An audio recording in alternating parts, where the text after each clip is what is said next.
Not a lot of time's passed since the first film ended. Watson has moved out.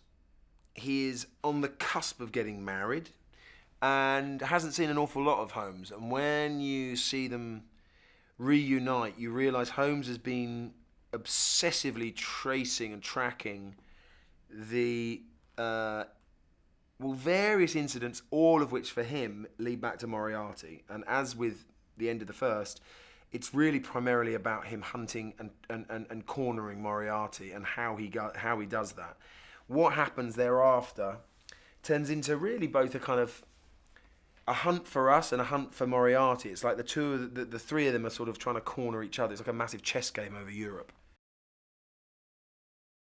We were hoping that people would enjoy it as much as we had enjoyed it, and that they would get where we were going with this, interpretation of the books.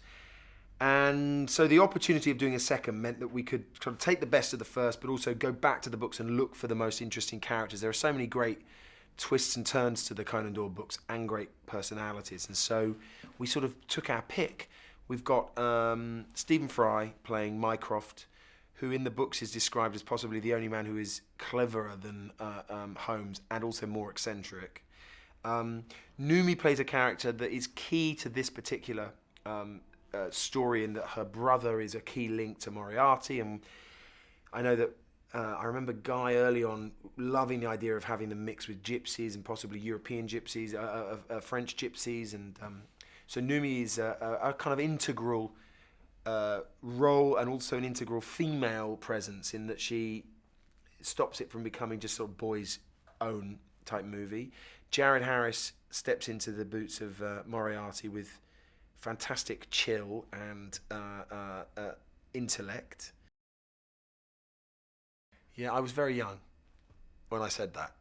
And I've kissed various other people since then, so it's going to be hard to... I'm afraid to say he may not still hold that mantle. But you know what? I love that there's this sort of symmetry between nudity and Stephen and me.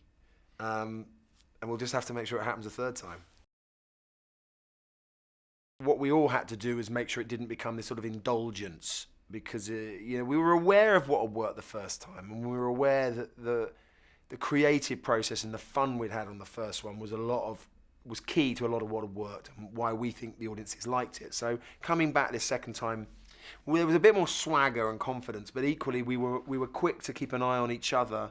And the team around us did the same, and actually a lot of the new members of cast did the same, in just making sure we were, in fact, this time a little more kind of strict on ourselves, making sure that it wasn't just sort of repeating stuff, that it was spreading stuff a little deep, digging a bit deeper, always basing it in a kind of truth of sorts.